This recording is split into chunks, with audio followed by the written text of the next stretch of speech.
meraih syafaat Nabi Muhammad sallallahu alaihi wasallam. Itu yang kita harapkan, sebab gak ada yang lebih kita butuhkan di atas muka bumi ini, Bu, daripada dua hal. Satu, rahmatnya Allah. Dua, syafaatnya Rasulullah sallallahu alaihi wasallam. Kedua hal ini jadi bekal buat kita menjalani kehidupan di atas muka bumi ini, dari dunia sampai kelak di hari akhirat nanti. Belum di akhirat, masih di dunia, kita udah perlu dua hal ini, Bu. Ibu kalau mau tahu orang yang hidupnya paling seneng, paling bahagia di dunia, bukan yang paling banyak duitnya. Saya ketemu sama orang yang duitnya banyak, hidupnya sumpek. Ketemu saya. Ibu-ibu sekalian, yang paling bahagia hidupnya di atas muka bumi ini, Bu, juga bukan yang paling cakep. Saya ketemu juga, Bu, orang cakep-cakep yang menderita.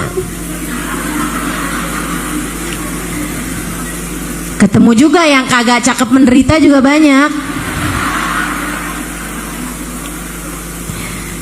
Ketemu yang hidupnya kaya tapi sumpek, ada. Yang udahlah miskin sumpek juga banyak juga.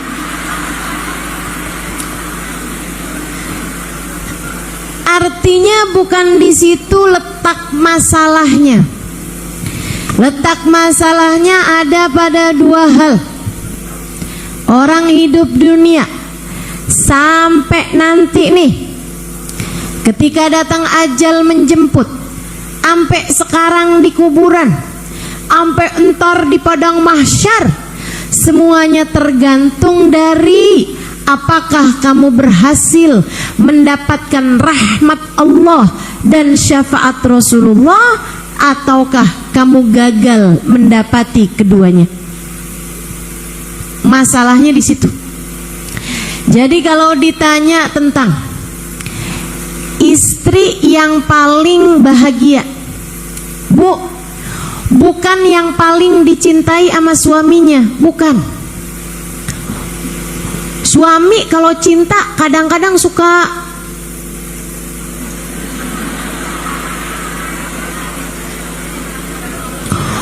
Ustazah, doain dong. Saya nih susah kalau mau hadir majelis taklim. Kenapa emang? Gak dibolehin sama suami saya, Ustazah. Dia kalau jauh dari saya meriang.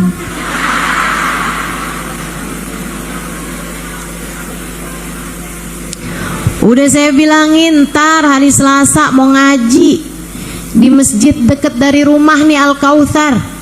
Dia udah ngizinin, pas saya mau berangkat, Ustazah, mendadak badannya kejang-kejang.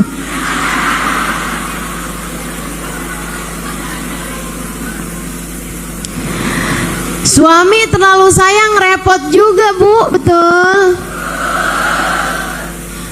Bukan itu kok yang paling bikin hidup kita seneng. Istri yang paling bahagia, istri yang disayang sama Allah. Istri yang disayang, yang dirahmati sama Allah Subhanahu wa taala. Itu seneng.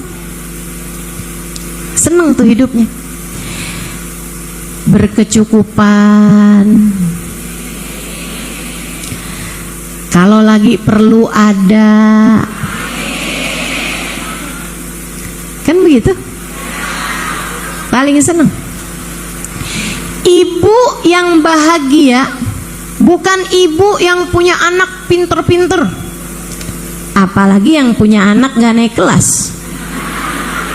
Bukan. Ibu yang paling bahagia hidupnya yang disayang sama Allah Subhanahu wa taala. Enak aja tuh, Bu, yang model begituan. Ngadepin anaknya enak, anaknya juga ngadepin emaknya enak. Kenapa begitu? Ibu, saya kasih tahu, rahmatnya Allah itu adem, Bu. Maka seorang ibu yang dirahmati sama Allah Subhanahu wa taala, bawaannya adem. Ngelihat anaknya, anak ngelihat ibunya adem. Ngelihat suaminya, suami ngelihat istrinya adem. Istrinya ngelihat suaminya adem. Karena rahmatnya Allah. Rahmatnya Allah tuh adem. Jadi kalau kamu bilang, ustazah kenapa dah saya ngelihat suami bawaan panas mulu, ustazah, ngelihat anak bawaan pengen marah aja, ada aja gitu. Saya ini ustazah kalau habis pulang dari pengajian kayak gitu. Kayak tuh gimana? Kayak yang sabar gitu ustazah. Saya inget pesan ustazah tuh. Yang sabar gitu kan. Tapi begitu nyampe ke rumah ngelihat anak ustazah kayak gemes aja ustazah, ada aja salahnya. Kamu kurang adem. Kenapa itu kurang adem? Kurang banyak turun rahmat Allah kepadamu. Orang kalau dirahmati sama Allah nih Bu nih, Nabi Muhammad pulang perang capek gitu kelihatan. Sahabat-sahabat ngeliatin Nabi Muhammad terkantuk-kantuk di atas unta beliau. Katanya para sahabat, yuk kita istirahat dulu aja yuk. Yuk kita istirahat dulu aja. Akhirnya kata Nabi, akhirnya kata para sahabat, ya deh. Mereka bilang sama Nabi, Nabi kita istirahat dulu aja. Iya. Nabi turun Bu, ada pohon, Nabi duduk di bawah pohon. Kena semilir angin, Nabi tidur. Sebelumnya gantungin pedangnya di ranting di dekat situ. Nabi tiduran. Sahabat takut gangguin istirahatnya Nabi. Sahabat melipir ke belakangnya gunung. Jadi di dekat situ tuh ada gunung, ada bukit. Sahabat sana takut bikin ribut, gitu kan? Jadinya agak menjauh biar tidak mengganggu istirahatnya Nabi Muhammad. Nabi lagi sendirian begitu Bu, datang musuh Allah namanya Da'thur. Dia buka, dia ambil pedangnya Nabi, diambil sama dia, dikeluarkan dari isinya, kemudian dihadapkan ke leher Nabi Muhammad sallallahu alaihi wasallam. Ya Muhammad, Nabi kebangun Bu, pedang pas di lehernya.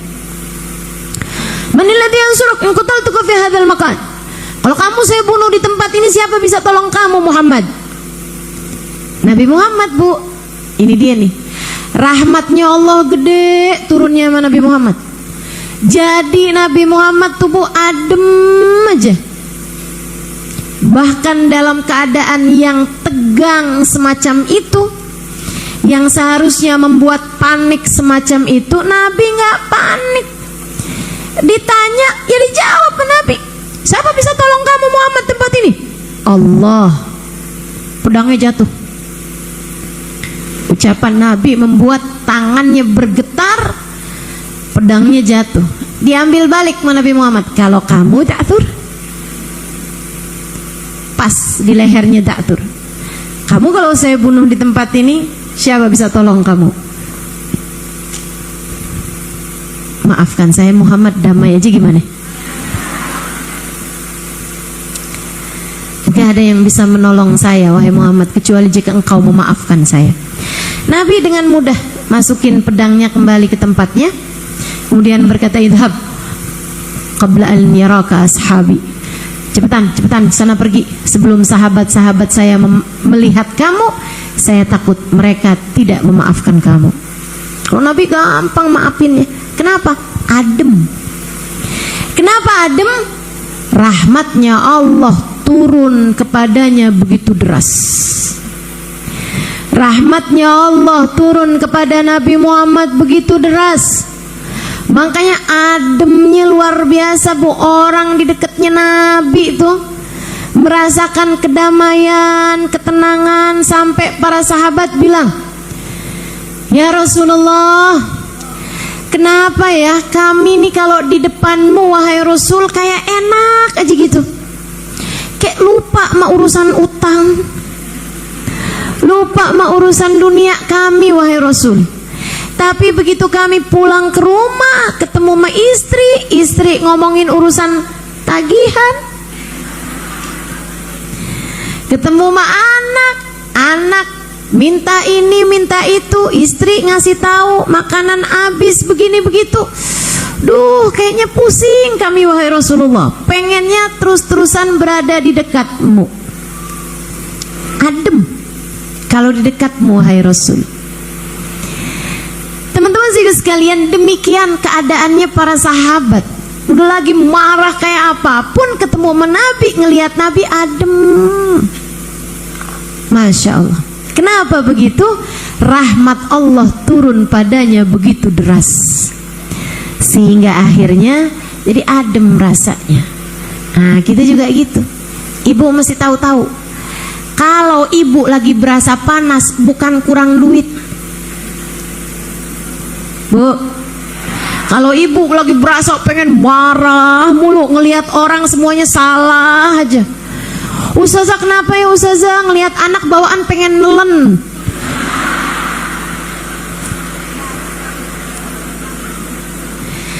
Bu, kurang rahmat turun di dalam hatimu.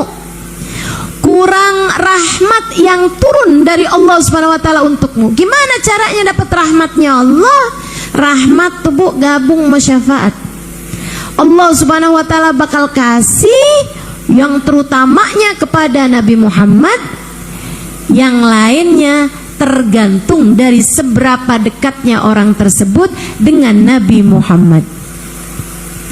Semakin dekat, semakin cinta, sama semakin ngikut. Dua tuh jalannya, cinta sama ikut. Kamu cinta sama Nabi Muhammad, kamu ikut sama Nabi Muhammad, kerjain perintahnya Nabi Muhammad, jauhi larangan yang dilarang sama Nabi Muhammad, kamu bakalan banyak dapat rahmatnya Allah. Karena rahmatnya tersebut akan berbarengan dengan syafaat, pertolongan. Kalau syafaat apa Ustazah? Kalau rahmat ini kan kasih sayang dari Allah. Kalau syafaat dari Nabi Muhammad itu apa? Pembelaan. Bu, ini kan kita nih hidup nih, Bu, di atas muka bumi ini nih kayak lagi di persidangan.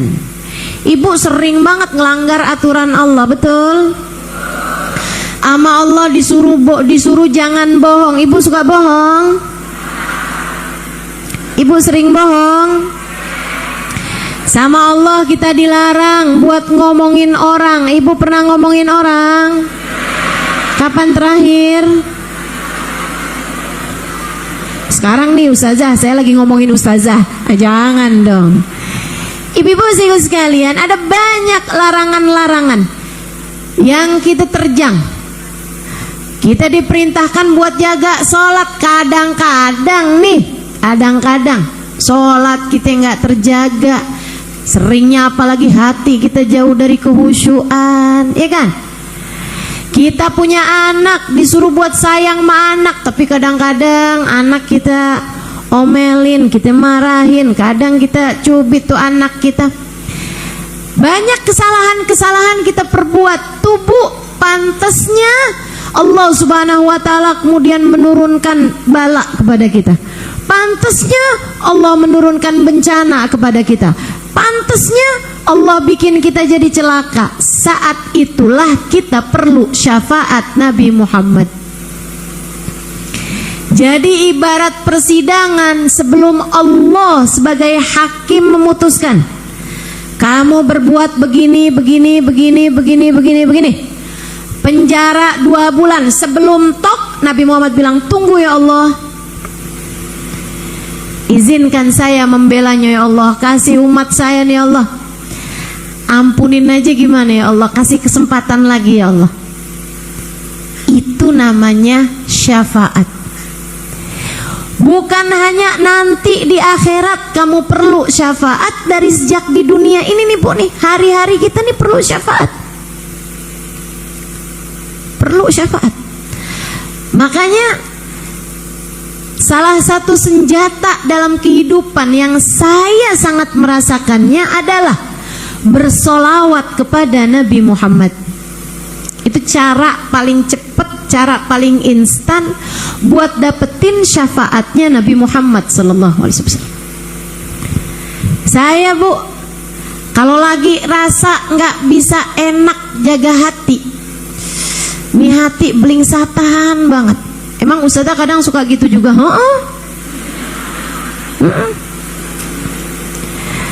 kadang-kadang ada masanya kita kayak yang aduh susah banget dijagain hati.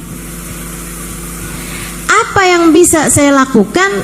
Paling deket deh, paling gampang, sholawatan sama Nabi Muhammad. Udah sholawatan, rasa hati jauh lebih adem, rasa hati jauh lebih damai, jadi lebih senang, jadi lebih enak, lebih gampang nata hatinya. Maka ibu-ibu sekalian, orang-orang di Mesir, alhamdulillah, orang-orang di Mesir tuh, Bu, tuh, kalau udah ngelihat orang lagi marah-marah, nih temen saya nih sekolah di Mesir, dia cerita, seru deh Kak, kita kalau ngeliatin orang Mesir lagi marah. Kenapa gitu? Yang lain pada negurin buat sholawat, dan dia nggak mau jadi orang pelit yang kalau disebut nama Nabi nggak balas sholawat. Jadinya nih orang lagi marah, kamu tuh kayak begitu. Terus orang nyaut tuh, Allahumma sholli ala Sayyidina Muhammad, Allahumma sholli alaihi wa ala alihi. Jadi lagi tengah-tengahan marah, kamu tuh jangan, Allahumma sholli alaihi, Allahumma sholli alaihi. Salawatan. Jadi hilang akhirnya marahnya karena terus-terusan bersalawat. Emang bikin adem, Bu. Sampai-sampai Sayyid Muhammad bin Alwi bin Abbas Al-Maliki pernah mengatakan, nggak ada permasalahan nggak selesai pakai sholawat. Nggak ada. Cobain, ibu-ibu cobain.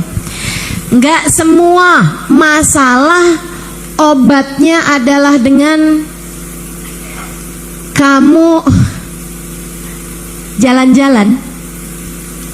Ada banyak tuh ibu-ibu, gue lagi masalah banyak banget nih, piknik yuk, piknik. Enggak, Bu. Enggak semua masalahmu obatnya dengan scroll Shopee, check out ranjang belanjaan, gue lagi sumpek banget nih ya.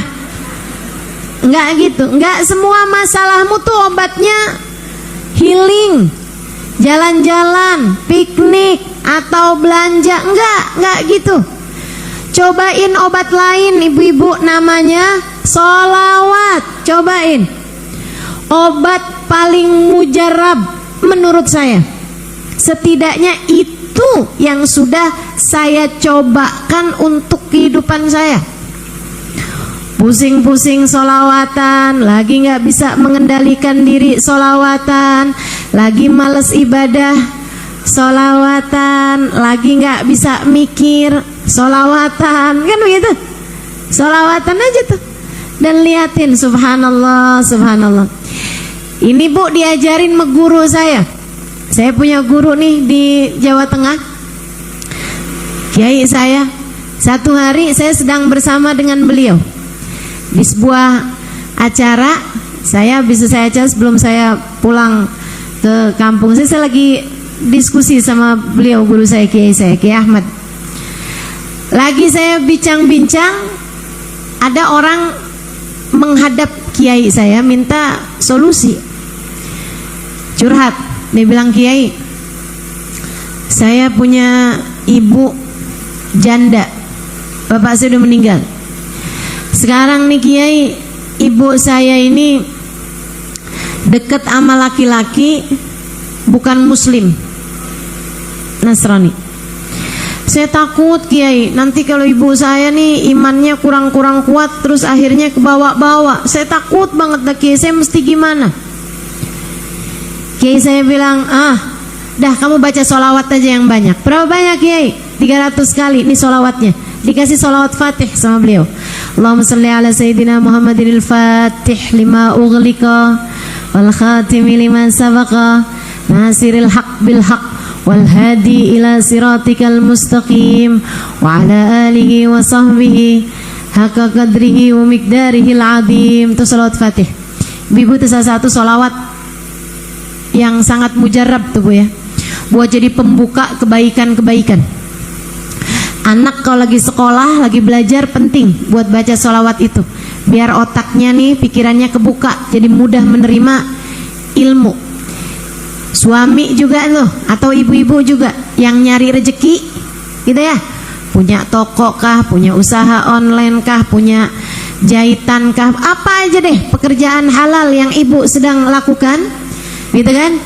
Nah, sering-sering baca tuh sholawat Fatih. Kenapa gitu? Ngebukain pintu-pintu rezeki, ngebukain pintu-pintu kebaikan.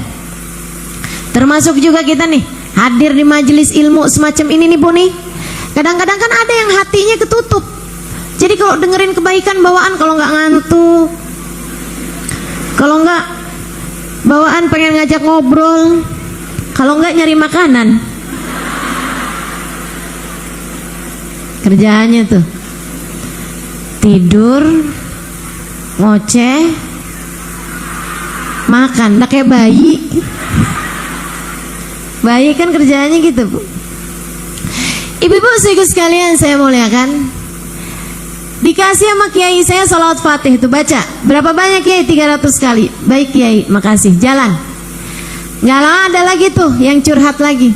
Bilang kiai usaha nih lagi jatuh nih, gini begitu, susah banget nih usaha buka ini, tau-tau bangkrut lagi. Kata kiai kalau gitu banyak baca sholawat aja ya. Kasih lagi tuh lembaran yang sama sholawat Fatih. Baca yang ini ya. Berapa banyak kiai? 300 kali dah. Baik kiai kalau gitu, minta sama Allah, mudah-mudahan berkatnya Nabi Muhammad Allah bukakan pintu-pintu rezeki buat kamu. Lebih kiai, dah jalan. Habis itu gak lama datang lagi seorang ibu. Waduh kiai, saya punya anak bandel banget kiai. Saya bilangin gak bisa, kecanduan minuman keras kiai, mabok kayak kerjaannya. Susah banget saya kiai, apa yang harus saya lakukan? Ini deh Bu, banyakin baca sholawat aja Ibu ya. Minta sama Allah, ya Allah berkatnya Nabi Muhammad kasih hidayah pada anak saya. Baik kiai, sholawat apa kiai? Kasih itu sama kiai saya, sholawat Fatih. Baca berapa banyak kiai? Baca dah sehari 300 kali. Udah pulang tuh.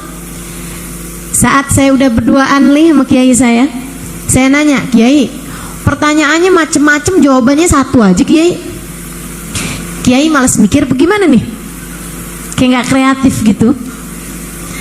Kiai saya bilang begini nih, begini Syarifah, kata beliau, kita ini kan yang bisa menyelesaikan urusan kita semua adalah Allah. Yang bisa ngasih solusi kehidupan kita, punya kendali permasalahan kehidupan kita adalah Allah. Darinya berasal, kepadanya lah kembali. Allah yang punya kendali segala urusan. Yang perlu kita lakukan minta sama Allah.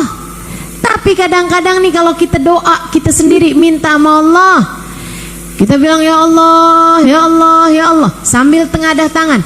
Tapi mulut kita suka bohong, mulut kita suka nyakitin orang. Rada kurang pantas rasanya doa kita mau diijabah. Kita angkat tangan kita juga belepotan dosa. Rasanya kurang pantas doa kita untuk diijabah sama Allah. Tapi kalau kita banyak baca sholawat, sholawat kita ini akan Allah sampaikan kepada Nabi Muhammad. Nabi kalau dapat kiriman sholawat banyak-banyak, kayak orang dapat transferan. Bu, biar kata sedikit-sedikit tapi tiap hari transfernya cuma 10.000, tapi tiap hari kan lama-lama jadi ngeh juga, siapa dia nih orangnya, kan begitu. Itu dia tuh, saat itulah Nabi Muhammad akan mengenali kita. Kalau kita banyak baca sholawatnya, Nabi Muhammad bakal kenali kita. Kalau udah Nabi Muhammad kenal, nanti Nabi Muhammad yang akan memohonkan hajat kita kepada Allah. Saat itulah doa-doa kita diijabah oleh Allah. Berkatnya Nabi Muhammad sallallahu alaihi wa ala alihi wasallam. Maka emang bener banget deh Buddha, saya ngerasain banget. Pokoknya masalah apa aja, sholawatan Alhamdulillah. Kalau ada anak ibu lagi sakit, bacain sholawat. Kalau ibu ngerasa diri ibu sendiri lagi ada permasalahan, repot bener nih, repot jaga hati, dikuasain cemburu, ngelihat suami sisiran aja cemburu. Mau ketemu siapa nih? Yang masalah bukan sisirannya bu, hati kamu tuh lagi kenapa? Banyakin baca sholawat. Sholawat udah nggak pernah salah, nggak pernah salah. Banyak aja baca sholawat. Waktu ada sahabat Nabi Muhammad bilang sama Nabi, nih bu ya, jadi kalau ibu-ibu bilang emang ada dalilnya nih baca sholawat kita suruh banyak baca sholawat, emang ada dalilnya? Saya kasih tahu nih, yang model-modelan nyari dalil, mana dia nih mukanya nih. Ibu-ibu sekalian, ada seorang sahabat mendatangi Nabi Muhammad sallallahu alaihi wasallam, kemudian berkata, "Ya Rasulullah, inni ukthir minas salati alaik kam ja'altuhu lak." Wahai Rasul, saya tuh senang banget baca sholawat kepadamu. Berapa banyak sholawatku aku hadiahkan untukmu? Kata Nabi Muhammad, terserah. Kalau gitu Rasul, setengah deh. Setengah sholawat saya hadiahkan untukmu. Jadi ntar saya setiap hari sholawatan, terus saya bilang, ya Allah, setengah sholawat saya hadiahkan buat Nabi Muhammad, setengahnya lagi buat saya. Kata Nabi Muhammad, khair fa in zitta fahuwa khairun lak. Bagus, kalau kamu tambahin lebih bagus lagi. Oh gitu Rasul. Kalau gitu 2/3 deh Rasul. 2/3 sholawatku aku hadiahkan untukmu, yang 1/3-nya buat saya gitu. Kata Nabi Muhammad, khair fa in zitta fahuwa khairun lak. Bagus, kalau kamu tambahin lebih bagus lagi. Hah? Kalau gitu 2/3, kalau gitu 3/4 ya Rasul. 3/4 sholawatku aku hadiahkan untukmu. Kata Nabi Muhammad, khair fa in zitta fahuwa khairun lak. Kalau kamu tambahin lebih bagus lagi. Wah, idzan falkul. Kalau gitu semua aja deh Rasul. Semua sholawatku aku hadiahkan untukmu. Apa jawab Nabi Muhammad? Idzan tukfahammuk wa tughfar dzambuk. Kalau kamu banyak baca sholawatnya padaku dan kamu hadiahkan untukku, maka niscaya akan terampunilah seluruh dosamu, akan terangkatlah seluruh susahmu. Nih yang bawaan hidup susah mulu, kamu kurang banyak sholawatnya. Cobain sholawatan yang sering, yang banyak. Yang sering, yang banyak sholawatannya. Kapan Ustazah? Kapan waktu aja? Kalau gitu sekarang deh, Allahumma sholli ala sayyidina. Ya jangan dengerin saya dulu. Jalan sholawatan. Mau tidur sholawatan bu, penting. Kalau bisa jadikan kalimat terakhir yang kamu ucapkan sepanjang hari itu, paling akhir sholawat. Habis kamu baca doanya mau tidur, Bismika Rabbi wada'tu jambi wa bismika arfa'u. Allahumma in arsalta nafsi. Kayak ada yang apal ya. Bismika Allahumma ahya.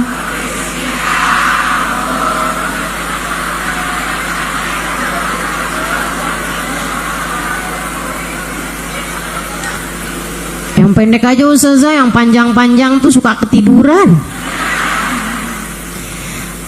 Ya Allah. Ibu sebelum tidur baca subhanallah 33 kali. Ibu ya, diajarin sama Nabi Muhammad kepada putrinya Sayyidah Fatimah. Ketika putrinya lagi minta pembantu mereka, bantu Sayyidah Fatimah urusan rumah tangga. Nabi baru dapat banyak perempuan-perempuan sebagai budak belian. Sayyidah Fatimah minta satu orang jadi teman beliau di rumah. nemenin ngebantuin urusan rumah tangga. Karena suka kecapean Bu, semua urusan dikerjain sendiri. Kan jadi ibu rumah tangga ya Bu ya, pekerjaannya sepanjang jalan, kagak ada habis-habisnya. Betul?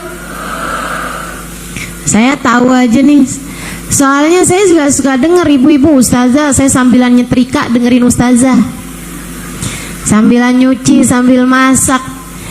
Ibu-ibu saya sekalian, Sayyidah Fatimah minta dikasih budak Bu, ama Nabi diajarin, Fatimah, gimana kalau saya nggak ngasih kamu budak tapi saya ajarin bacaan sebelum tidur, bangun tidur semua lelahmu hilang. Mauan mana kamu? Dikasih budak atau dikasih bacaan kamu baca sebelum tidur, bangun tidur capek kamu hilang semua? Sayyidah Fatimah mikir, kalau yang dikasihnya budak, yang seneng Sayyidah Fatimah aja. Ini perempuan-perempuan hari ini di Tangsel nggak pada seneng.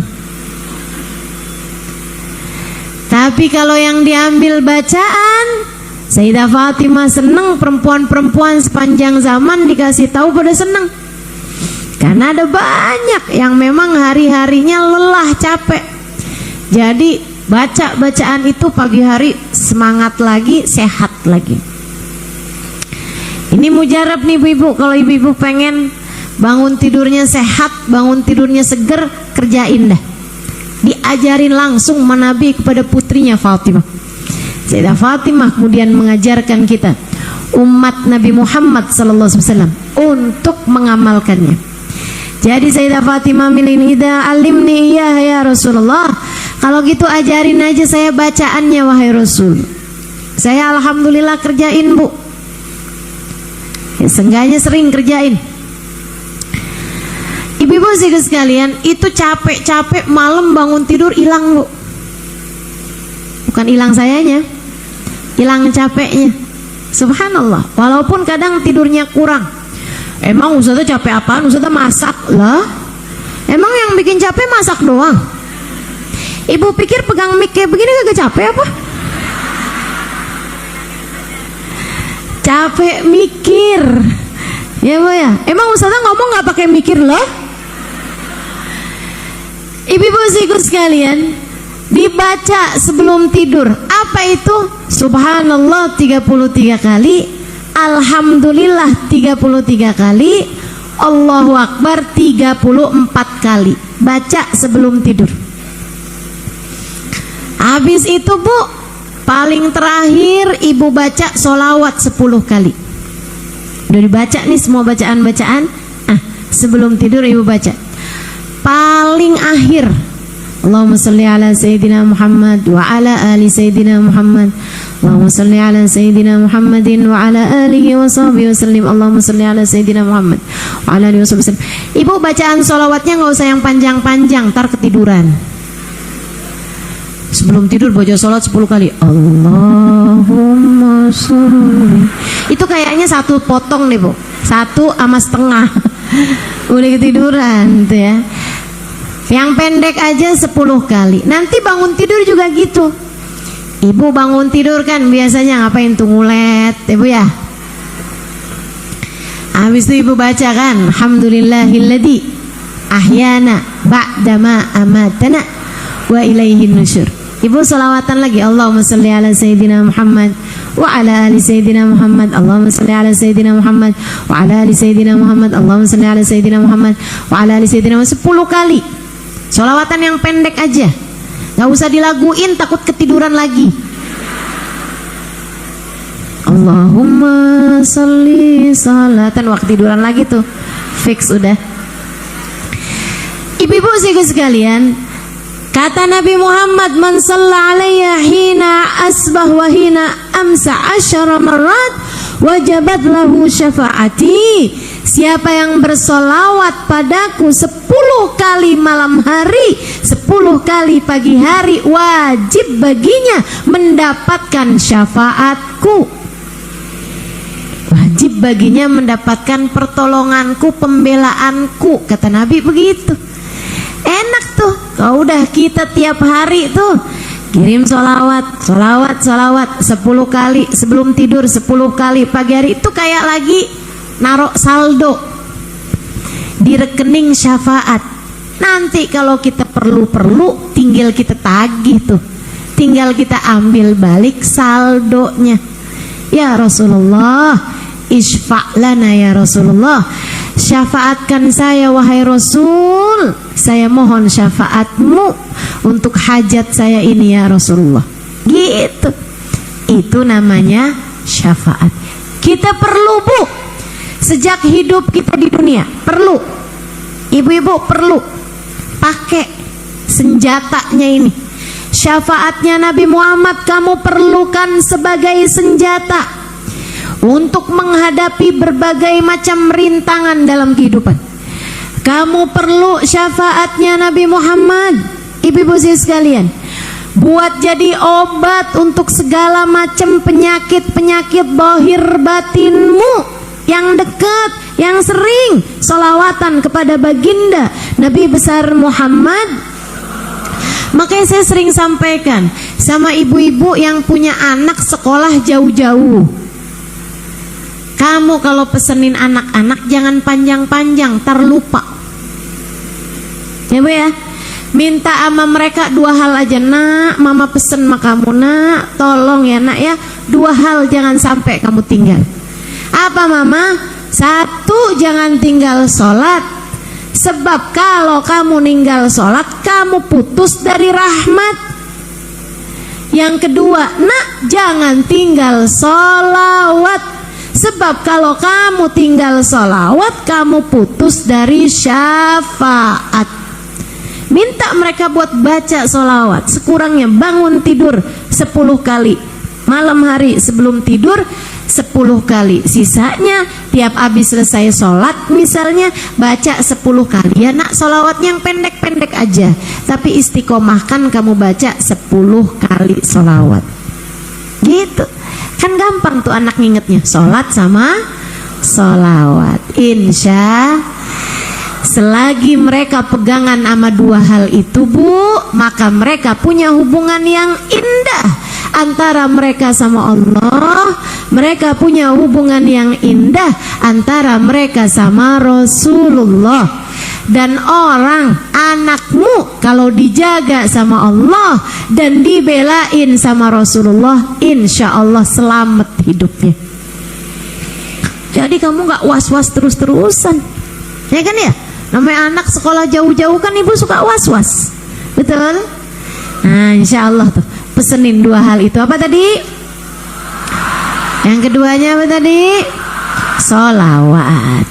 Ibu-ibu sekalian, kamu perlu sama syafaat Nabi Muhammad di dunia untuk berbagai macam urusan-urusan kamu. Lagi seret urusan rezeki, sholawatan yang banyak. Lagi susah nata hati, sholawatan yang banyak. Lagi ada hajat nih, kepengen lagi ada hajatan nih, khawatir begini, khawatir begitu, sholawatan yang banyak. Kan begitu? Lagi ada yang musuhin kita, kemudian takut terjadi begini begitu, sholawatan yang banyak. Gak akan pernah salah Bu, kamu banyak sholawatnya, gak akan pernah salah. Sholawat itu ibu-ibu sekalian kayak vitamin. Kayak vitamin. Vitamin itu Bu, buat yang sakit jadi cepat sembuh, buat yang sehat jadi jauh dari sakit. Itu kayak begitu tuh fungsinya sholawat, nambel yang kurang-kurang dalam diri kita. Mudah-mudahan Allah selalu bimbing kita insya Allah untuk banyakin baca sholawat. Ibu-ibu sekalian, nanti kalau ibu meninggal dunia saat sakaratul maut, ibu perlu sama syafaat Nabi Muhammad. Percayalah saya, di saat sakaratul mautmu datang, kamu perlu sama sholawat. Sebab kamu perlu sama syafaat dari Nabi besar Muhammad sallallahu alaihi wasallam. Perlu. Ibu-ibu sekalian, kalau ibu lagi datang sakaratul maut tubuh, Nggak ada yang bisa nolongin. Ibu mau ngarepin siapa nolongin? Dokter? Nggak bisa nolongin. Ibu mau berharap apa? Saya punya duit banyak Ustazah, insya Allah sakaratul maut saya aman. Maksud kamu gimana? Ya, ntar malaikatnya saya suap dah. Nggak mempan Bu, malaikat Israel mau disuap pakai apa juga. Terus gimana nih? Apa Ustazah yang bisa kiranya nolong kita? Kita kalau lagi sakaratul maut, kita perlu dua hal. Satu, rahmatnya Allah. Dua, syafaatnya Nabi Muhammad. Ada nih Bu, ceritanya Abdullah ibn Mubarak alaihi ridwanullah. Katanya beliau, saya nih lagi haji, saya lihat ada orang kemana-mana yang dibaca sholawat aja. Kebetulan saya ada di belakang dia nih, lagi tawaf, saya di belakang dia nih, seorang pemuda yang dia baca sholawatan aja. Pas saya ketemu lagi di tawaf yang keberapa, sholawatan lagi. Habis selesai sholawat, habis selesai tawaf, saya ada di belakang dia selesai juga emang selesai nih, barengan saya di belakang dia, sholawatan mulu sepanjang jalan.